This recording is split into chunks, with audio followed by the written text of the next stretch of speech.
quick shots here in a minute.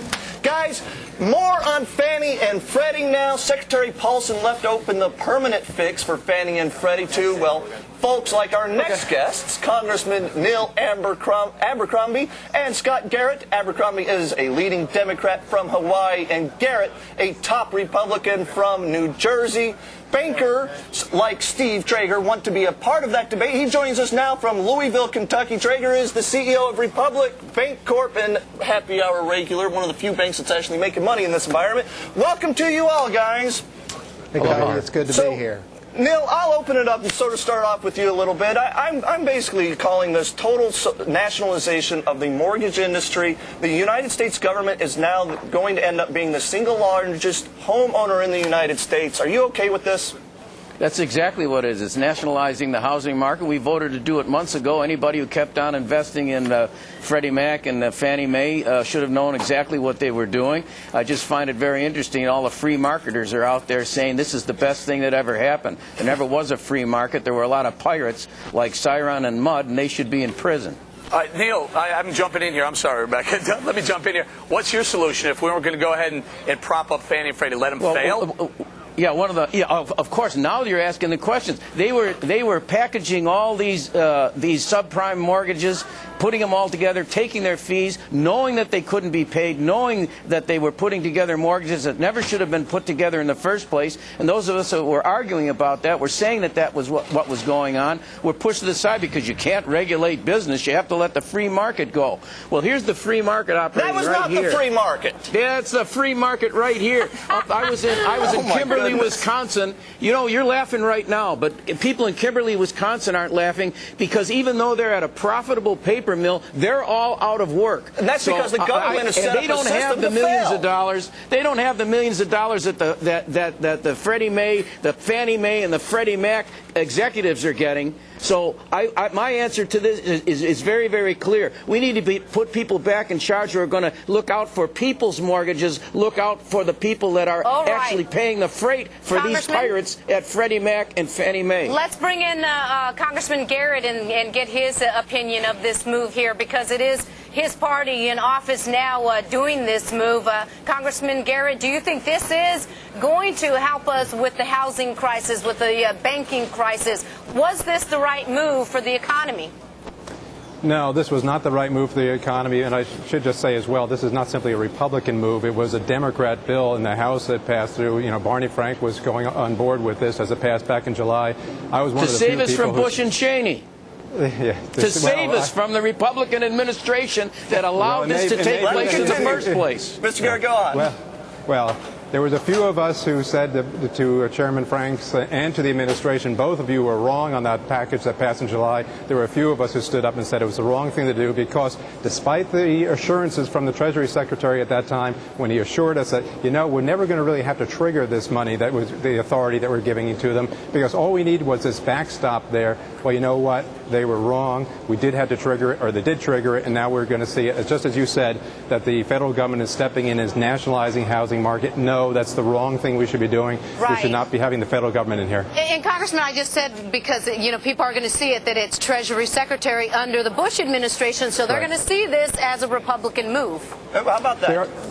They are going to see it that way. That's unfortunate, but the fact remains the history of it. And actually, what the history of it was is that how we got here in the first place was there were so many signs that this was the wrong thing to do, allowing Freddie and Fannie to grow as large as they did.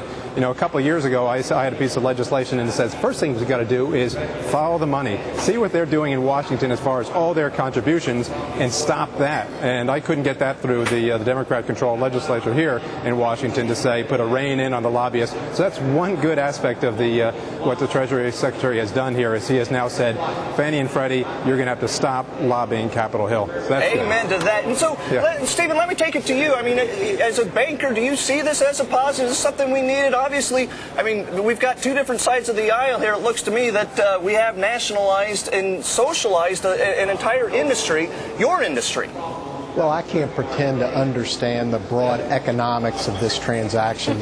I can tell you from where I sit on Main Street with regard to our customers and the various consumers and homeowners throughout this country, they very much want and demand 15 and 30-year fixed-rate mortgages in order to purchase homes. Without Fannie and Freddie, we can't offer it. So if we're to help boost this housing market, make no mistake about it, without the Fannie and Freddie providing this secondary market for home mortgages, we cannot offer beyond a 5-year fixed rate mortgage. Hey, Stephen, about this move from 6.45% down to 6%, I got to think that's the biggest move you've ever seen. That's certainly the biggest I've ever seen. This has got to free up some mortgages, got to start making that credit wheel start to turn again, kind of freeing up people, getting people more confident. To clarify, you're talking about mortgage rates dropping almost 10% today.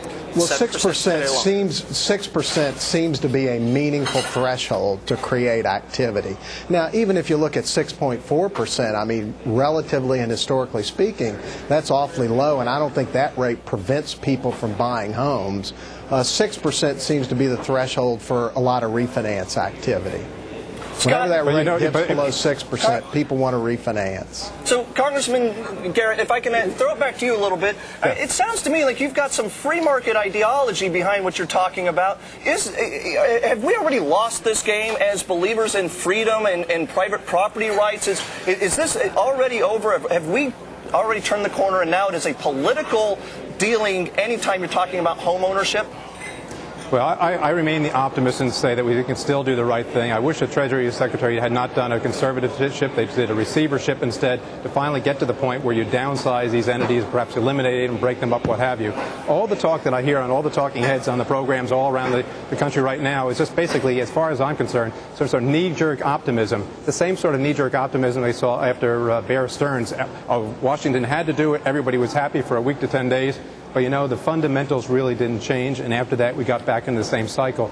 I predict that's the same thing that's going to happen here. But, Congressman, the fundamentals I agree with Congressman the fundamentals have changed. They lowered interest rates in one day 7% to the borrower. That's fantastic change. That's an immediate response. You saw an immediate response past times the Fed interjected itself, this time the Treasury. Let's see how long that change stays in place. We've already seen the unraveling as far as the dollar. It changes there. I bet you once that swings back in again, it's really the dollar movement that we have to be focused on more. This may only last for a short period of time because the fundamentals have not changed. The ability of the bankers to borrow is really not, and their credit rating out there, that hasn't changed, and we have not gotten to the bottom as far as the housing market at this point. And all the Treasury Secretary has done is taken a bad situation and extended it out for about 16 months and put the American taxpayer on the hook for it. Right. Well, we're not anywhere near the bottom. Congressman Abercrombie, Congressman Abercrombie, I want to move on to another topic that's near and dear to your heart as well. Okay. Let's talk about the drilling. Okay, Congress back in session after that, 5-6 week summer recess when everybody was trying to get an energy policy passed. Now I guess people have put it a little bit on the back burner because oil prices have come back down about, $105, $106 a barrel. But it's still this issue, are you guys going to be able to drill 25 miles off the coastline? Where does that stand now?